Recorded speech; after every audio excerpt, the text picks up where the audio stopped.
انہوں نے کہا کہ کچھ عرصہ پہلے بھی آئے تھے, آپ کے سامنے کی بات ہے, جب ہم نے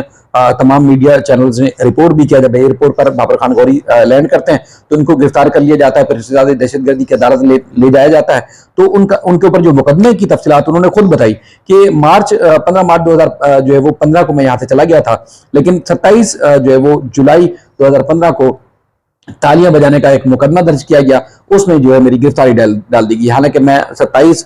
کو پاکستان میں تھا ہی نہیں. اور مقدمات کون سے تھے آپ کو خود معلوم ہے کہ الطاف حسین صاحب کی تحریر اور سیاسی سرگرمیوں کے حوالے سے جو مقدمات ہیں اس کا وہ تذکرہ کر رہے تھے. اچھا, اب اس معاملے کی سرپرستی کون کرے گا؟ اگر ایم کیو ایم کے جو رہنما, جس طرح ہم آپ کو بتا رہے ہیں کہ وہ واپس آ رہے ہیں, پرتگال سے بھی واپس آ رہے ہیں,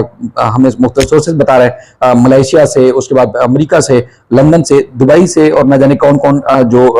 رہنما جو کہ ایک طویل عرصے سے خاموش تھے وہ واپس آ رہے ہیں. اچھا, بابر غوری نے جو 19,000 نیٹو کے کنٹینر چوری کرنے کا الزام یا وہاں سے سامان چوری کرنے کا جو الزام تھا اس کو بھی اکثر انہوں نے مسترد کیا اور بتایا ہے کہ دیکھیں جی اس معاملے میں بھی جو وہ اپنوں کا ہی ہاتھ تھا جو ہماری شکایتیں لگاتے رہے. بہرحال انہوں نے کہا دیکھیں جی میں اپنی والدہ سے ملنے کے لیے آ رہا تھا تو اپنا کوئی بھی ملنے کے لیے نہیں آیا, ایک دو لوگوں کے علاوہ باقی جو ہے وہ شکایتیں لگانے میں لگے رہے, اور بہت سارے لوگ باہر بیٹھے ہوئے ہیں, بہت جلد جو ہے وہ واپس آئیں گے تو شاید معاملات کو بہتر کیا جائے گا. اچھا, دبئی فارمولا کیونکہ امریکہ سے بار بار جو ہے وہ بابر خان غوری صاحب جو ہے وہ یہاں آتے رہے, تو جو حالات و واقعات بتاتے ہیں, جو چیزیں سامنے آتی ہیں, اس سے لگ رہا ہے کہ سابق گورنر اشرت العباد صاحب, چونکہ وہ بھی ایک طویل عرصے تک جو ہے وہ رہے ہیں governor Sindh M Q M کے پلیٹ فارم سے, تو ان کے بھی ظاہر بہت ساری سیاسی جماعتوں میں بھی اثر و رسوخ بھی ہے, ان کے تعلقات بھی ہیں, اور مقتدر حلقوں میں بھی ان کے بڑے تعلقات ہیں. تو حالات و واقعات بتاتے ہیں کہ ان کا اور بابر خان غوری اور اس کے بعد پھر وہ رہنما جو سیاست سے کنارہ کشی اختیار کر چکے تھے, کسی نہ کسی وجہ سے وہ نئی دھڑے بندی کے ساتھ واپس آ رہے ہیں. اب کیا ایم کیو ایم پاکستان کا حصہ ہوں گے یا نہیں ہوں گے یہ تو آنے والا وقت بتائے گا, لیکن حالات و واقعات بتا رہے ہیں کہ اب مزید تیزی آ رہی ہے, جس میں افاق احمد صاحب کا رول بڑا امپورٹنٹ ہوگا, اور اس کے بعد پھر اشرت العباد, بابر غوری صاحب, اور اس کے بعد سلیم تاجک صاحب ہوں گے, اور بھی بے شمار ایسے رہنما ہیں جو ایک طویل عرصے سے خاموشی جنہوں نے اختیار کر رکھی تھی, اب وہ واپس آ رہے ہیں, تو ان کی جو وہ ہلچل مچنے والی ہے. دوسرا, ایم کیو ایم نے جس طرح نون لیگ کے ساتھ اتحاد کی خبریں چلیں, تو نون لیگ کے کچھ رہنماؤں نے ڈینائی کیا ہے کہ ہم نے کوئی اتحاد کی بات نہیں کی, ٹھیک ہے دعوت دی تھی اور آئے, الیکشن مل کے لڑیں گے اس بارے میں جو ہے وہ کچھ نہیں کہا جا سکتا. لیکن ایک طرف جماعت اسلامی بھی مطمئن ہے کہ ان کو بھی کچھ این اے کی اور کچھ پی ایس کی سیٹیں مل جائیں گی, اور اس کے بعد پھر نون لیگ بھی, اور اس کے بعد پھر دیگر جو سیاسی جماعتیں ہیں وہ بھی بے شمار طریقے سے آپ کہہ سکتے ہیں کہ مطمئن ہیں کہ ان کو بھی کچھ نہ کچھ مل جائے گا. تو اب لگ رہا ہے کہ نون لیگ نے جس طرح ٹینگیں ملائی ہیں یا ایم کیو ایم کے ساتھ جوڑنے کی کوشش کی ہے, تو اس طرح جمعیت علماء اسلام مولانا فضل الرحمان صاحب کی پارٹی کی بھی خواہش تھی کہ وہ ایم کیو ایم کے ساتھ سندھ میں جو پیپلز پارٹی کے خلاف اتحاد بنا کر الیکشن میں حصہ لیں گے. لیکن حالات و واقعات یہ بتاتے ہیں کہ بشیر میمن صاحب جب سے صدر بنے ہیں تو انہوں نے جو ہے وہ نہ صرف نون لیگ کو جو ہے وہ ایم کیو ایم کے قریب لانے کی وہ کوشش کر رہے ہیں, بلکہ جی ڈی اے کے ساتھ بھی انہوں نے تعلقات مزید استوار کرنے کی کوشش کی ہے, جس کی وجہ سے جمعیت علماء اسلام میں کافی ناراضگی جو ہے وہ پائی جاتی ہے. اب دیکھتے ہیں کہ معاملہ ہے کیا, کیونکہ جو مقتدر حلقے ہیں وہ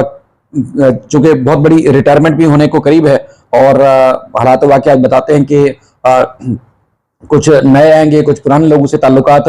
مختلف جو دھڑے بندی ہے ان کے جو ہے وہ شامل بھی ہیں. اب دیکھنا یہ ہے کہ کون کس کو جو ہے وہ ایکسیپٹ کرتا ہے, کہ جن کے بارے میں مبینہ طور پر بار بار بتایا جاتا ہے کہ وہ شکایتیں لگاتے ہیں, کیا شکایتیں لگانے والوں کی ہی بات سنی جائے گی, یا جو ماضی میں جو ہے وہ سپورٹ کر چکے ہیں یا ماضی میں ملک کے لیے ڈیزرو کر چکے ہیں,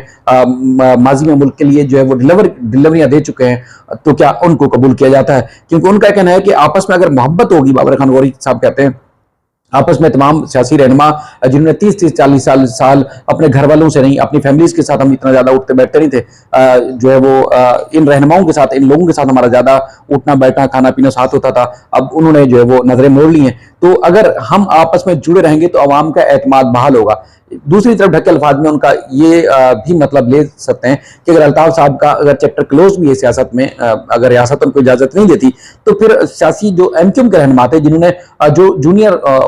تھے ان کی پوسٹ کے لحاظ سے, اب وہ ان کے آپس میں اگر اتحاد ہوں, آپس میں ان کی محبتیں ہوں, اخلاق ہو, اور آپس میں مل بانٹ کے یا مل جل کے کام کریں, تو پھر عوام کا اعتماد بحال ہو سکتا ہے الطاف حسین صاحب کے بغیر بھی. لیکن اگر آپس میں اختلاف کی شکایتیں لگائیں گے، آپس میں اختلافات ہوں گے، ایک دوسرے کو نقصان پہنچانے کی کوشش کریں گے، تو پھر عوام کا اعتماد بھی بحال نہیں ہوگا۔ دوسرا یہ ہے کہ استحکام پارٹی کے حوالے سے ایک ویڈیو بڑی تیزی سے وائرل ہو رہی ہے، میری نظر سے بھی گزری۔